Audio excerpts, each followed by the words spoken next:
Bonjour. Aujourd'hui, nous allons nous intéresser à l'univers, c'est-à-dire l'ensemble de tout ce qui existe. L'univers est-il infini ou fini?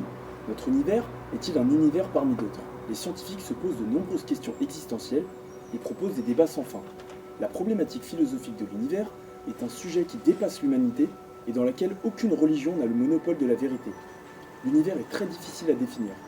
Au-delà de la science qui donne des éclaircissements sur ce que contient l'univers, seule une réponse personnelle peut être apportée quant au sens de l'univers et à la vie. L'univers observable est défini comme étant un gigantesque espace visible par l'être humain et qui regroupe des amas de galaxies, des systèmes solaires, des planètes, des étoiles, des astéroïdes ou encore des comètes. Dans notre univers proche, on perçoit le Soleil, l'étoile la plus proche, base du système solaire, la Terre, une des 8 planètes du système solaire, la Lune, plus grand satellite de la Terre, ou encore des astéroïdes. Et quel est son point de départ? Étienne Klein, physicien et philosophe français, définit le terme origine comme l'absence totale de toute chose à une première chose. Dans son livre Discours sur l'origine de l'univers, il explique pourquoi les progrès de la cosmologie ont modifié notre façon de parler du Big Bang. L'univers serait né à partir d'un état très dense et très chaud pour donner lieu à une violente expansion puis l'apparition des atomes.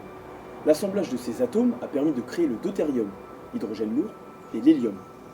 Le Soleil est actuellement composé de 73,46% d'hydrogène et de 24,85% d'hélium, soit une part de 98% environ par rapport à sa composition totale. Depuis 13,8 milliards d'années, les galaxies, les étoiles ou encore les planètes n'ont cessé d'émerger pour former des structures de taille plus ou moins grande par rapport à l'échelle du cosmos. Si aucune nouvelle observation ne vient fondamentalement remettre en cause nos connaissances, l'avenir de l'univers devrait se décliner en 3 actes. Premièrement, la fusion avec une autre galaxie. Deuxièmement, l'accélération de l'expansion de l'univers. Et troisièmement, la dissipation de toute matière. Comme en témoigne la mission spatiale Euclide, les scientifiques souhaitent étudier l'univers sombre en envoyant un satellite dans l'espace. L'objectif de la mission Euclide sera de mieux comprendre la nature et la source de l'énergie sombre en cartographiant la distribution et l'évolution de celle-ci avec une extrême précision. Le satellite mesurera 4,5 mètres de haut et le diamètre sera de 3,1 mètres. Sa masse au lancement sera de 2100 kg. L'énergie noire, ou énergie sombre, est un terme qui est apparu à la fin des années 1990, lorsque les scientifiques ont découvert que l'expansion de l'univers s'accélérait. L'énergie noire s'associe avec le vide de l'espace et est distribuée de façon uniforme dans l'espace ainsi que dans le temps. Cette énergie n'a pas beaucoup d'effet localement, mais dès que l'on étudie son influence à grande échelle, on remarque que l'espace entre les différents amas de galaxies s'étire et les fait s'éloigner petit à petit. Cet effet global sur l'univers entier est observé par les scientifiques et notamment la loi de Hubble, qui comprend la constante cosmologique.